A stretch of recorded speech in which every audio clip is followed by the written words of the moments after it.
Tunde was not born different from any other child. He came into the world with the same bright eyes, the same innocent laughter, and the same dreams that every young boy carries in his heart. He grew up in a humble home, surrounded by love.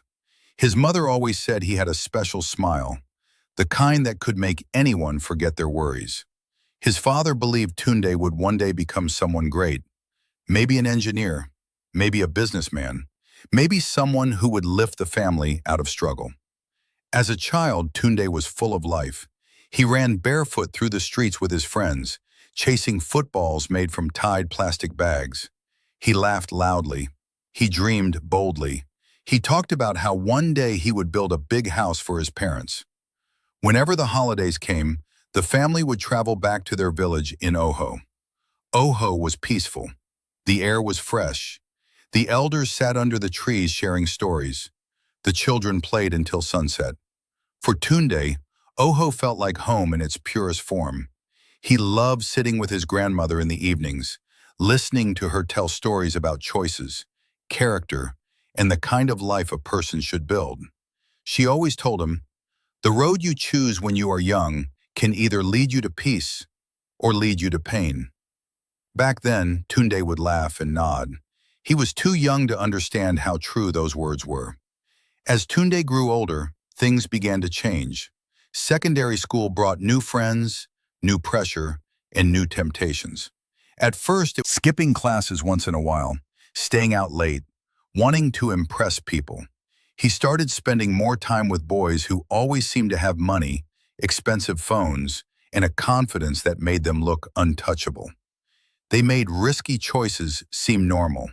They told him that being smart meant finding shortcuts. At first, Tunde hesitated.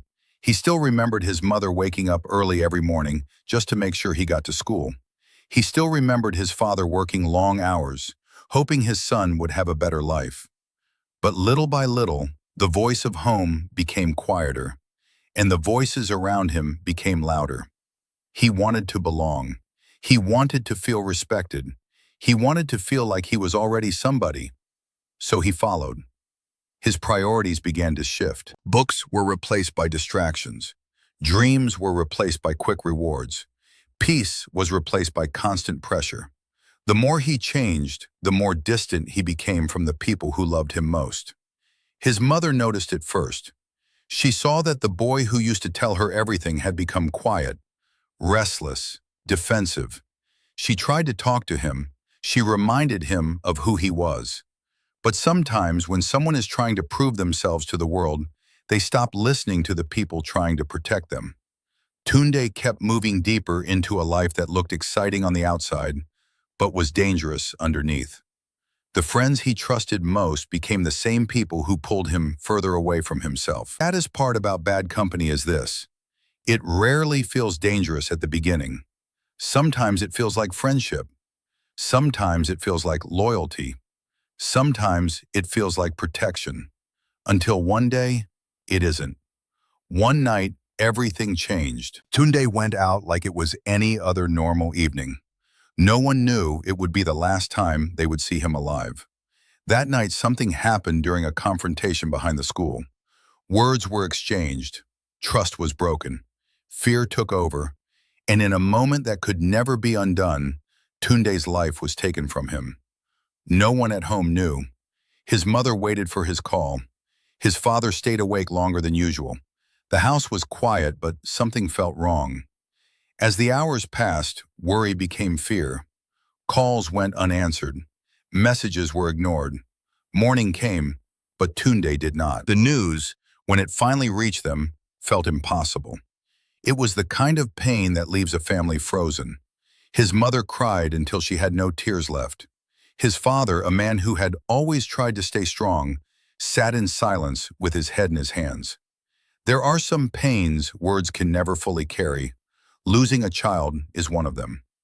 The journey back to Oho was the hardest journey the family had ever made. This time, they were not going home for celebration.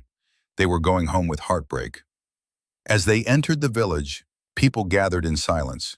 The same roads Tunde once ran through as a child now felt heavy with grief.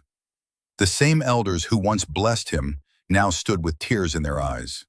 The same trees that once gave shade to his laughter now watched over his farewell. His mother touched his coffin and wept for the future she would never see. His father looked at the sky as if searching for answers no one could give. The whole village mourned, not just because a young man was gone, but because everyone could see what had been lost. A future, a dream, a son, a brother, a life that could have been different. As the sun began to set over Oho and the final prayers were said, one truth remained. Life is made up of choices. Some choices seem small in the moment, but they can change everything. The people you follow matter. The voices you listen to matter. The direction you choose matters. Tunde's story is painful, but maybe his story can save someone else. Maybe another young boy listening right now will think twice before following the wrong crowd. Maybe another young person will understand that no shortcut is worth losing your peace. Because success built on wisdom lasts, but choices made in pressure can leave scars forever. Tunde is gone, but his story remains. A reminder that every decision writes a chapter.